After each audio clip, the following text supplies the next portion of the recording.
America is a better country without you.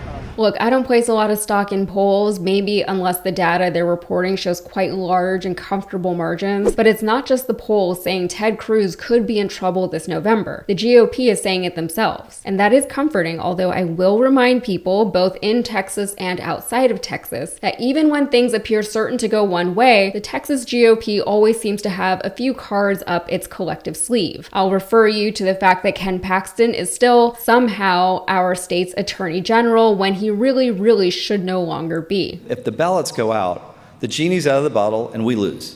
Game over. Texas legislature very likely turns Democrat. On the national level, the GOP is hoping to flip the Senate in November, and there's a chance they could actually do that. But Ted Cruz, of all people, might screw that up for them. I guess that's what happens when a sitting senator spends more time podcasting than governing. I actually spent a good chunk of the day Friday playing basketball because we just had nothing else to do, so I played hoops. Politico got hold of a memo from the Senate Leadership Fund that showed Ted Cruz polling just 1 point ahead of his Democratic opponent, Colin Allred. So according to GOP polling, he's still in the lead, but last month he was leading by 3 points. So his support is dwindling in the lead up to the election. For context, Texas is still a red-leaning state. Trump is leading Harris by 5 points according to the same polling source, so you can't necessarily lump Ted Cruz in with overall Republican support here. Now it seems as though it's a race to see who can spend more on political ads and appearances, so that should be a lot of fun for me, but Colin Allred has got more money behind him. Actually, I should say that Colin Allred has got more legitimate money behind him. The FEC has accused Ted Cruz of striking a sketchy deal with iHeartRadio that puts money from iHeart into his political campaign to the tune of hundreds of thousands of dollars. But now, with iHeart stepping in to distribute and promote, the reach is going to be that much broader. And I think that's really exciting because this was always about really equipping our listeners. If you're going to battle to save the country, if you're going to take on the cultural Marxist, if you're going to take on the socialist and the people coming at everything that built America, you need the tools, you need the information, you need to know what's going on.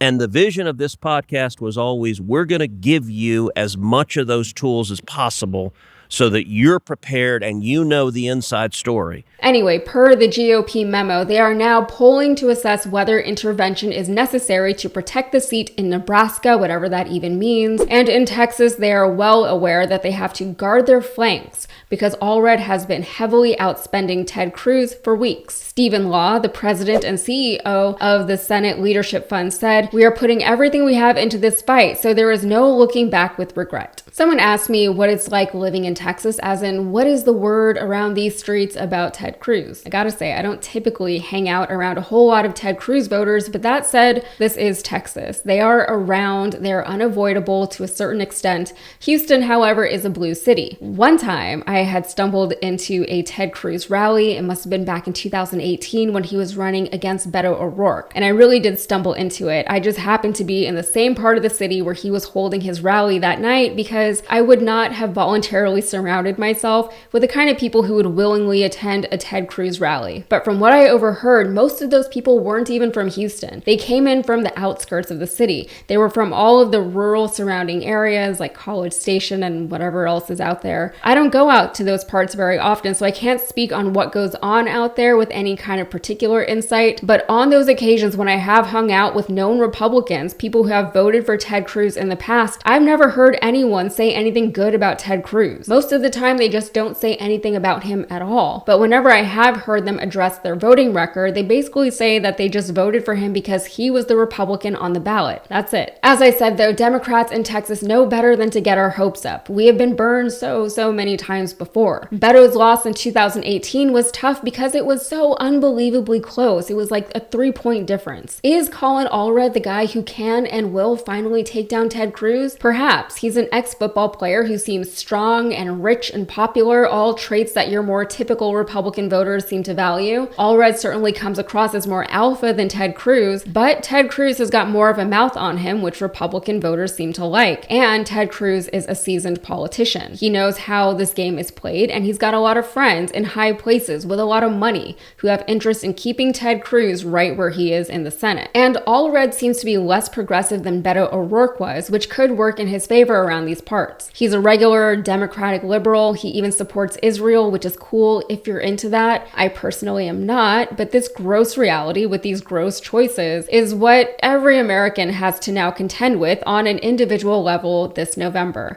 I can't and will not tell you where to draw your personal line in the sand because it sucks. It all sucks. However, Gaza isn't necessarily the biggest issue around these parts. The issue that will drive most people to vote Democrat here in Texas will be abortion and the restrictive laws that the GOP has passed. OB-GYNs are fleeing the state or retiring. A record number of women are dying in childbirth or losing their ability to conceive. And the party of individual rights and freedoms is interfering in the most intimate parts of people's bodies and lives. Additionally, the Texas GOP accidentally let us have Delta-9 THC a little while ago, but it was all just a big dumb loophole because they are dumb and they don't understand how plants work. So now they're working to take the Delta-9 weed away from us. Now, it was one thing when they just didn't let us have any. It's another thing now that they have let us have it and are going to take it away again. In this election, Allred's team has smartly put Ted Cruz as the face of a lot of these issues currently facing Texans, especially the issue of women's health care. In a perfect world, Ted Cruz will just go away in November.